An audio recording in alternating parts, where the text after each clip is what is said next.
Well, earlier in the newscast, we told you about an 8-year-old child with autism who drowned recently. How can tragedies like this be prevented is something that we're all asking ourselves today. That's right. So now we are joined by children's author and parent advocate Sheletta Brundidge, who very well versed on this topic, and you have a lot to share with parents at home here.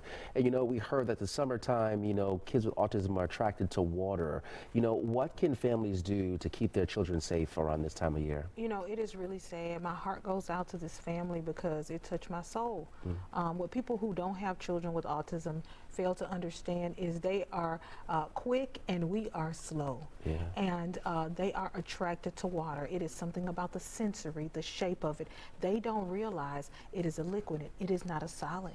And so children who wander or elope from the home, they just look for one split second while you're washing dishes or you're trying to take a bath or maybe you're taking something out to the garage, and they look for that tiny crack in the door or a crack in the window, and they will sneak and elope out of the house. And the first place they go, guys, is to the water. And it's difficult to teach them to swim because if they can't look at you, they can't make eye contact, they can't talk, they can't follow simple commands, it's almost impossible to teach them to swim. I'm glad that you mentioned that because that was going to be my next question was can you teach them how to swim? But if that's difficult. It's very difficult. They do have some adaptive swim classes, but if a child is severely autistic, it's difficult for them to keep up. And so what parents are doing, and what I'm educating parents to do in my trainings and workshops, is to lock down the house and educate babysitters, aunties, and grandmas. We have interior combination door locks that we put on every door leading to the outside of the home. There's a 7 to 10 digit code on that door lock, and if the child doesn't have the code, they cannot get out.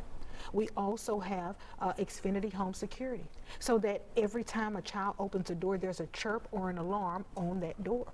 We also have gates, like pup gates, little baby gates, little kid gates, and we put those gates up at night.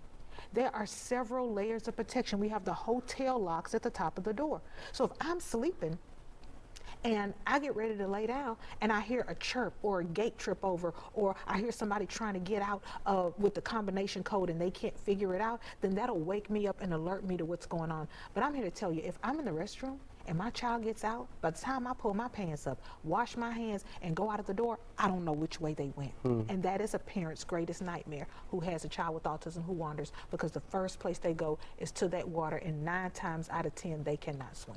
Yeah, and you're a parent of 3 children with autism, and you've been such a huge advocate, and you give out these locks to families free of charge. Yes, I have had 2 interior combination door lock giveaways here in Houston. I've given away 300 locks so far, one at the YMCA in 5th Ward, another in Richmond and you guys may remember this, but there were 4 children in the span of 3 months in the Houston area this past summer, all with autism, all wandered away from home, all died, drowned in a nearby creek or bayou or lake. And so I just happened to be on vacation this week at the rodeo with my children when I heard about this tragedy. Went out to the neighborhood today to see what was happening, saw the ponds, saw how accessible it is to kids with autism. And so I'm going to come back next week, next Thursday, and do a door lock giveaway. I've got about 100 locks. I didn't realize I would need them, otherwise I would have brought them. So they're back home at my house in Minnesota. So I'm going to load them all up, and next Thursday I'll be doing a door lock giveaway, so people can get that information on my website at ShelettaMakesMeLaugh.com.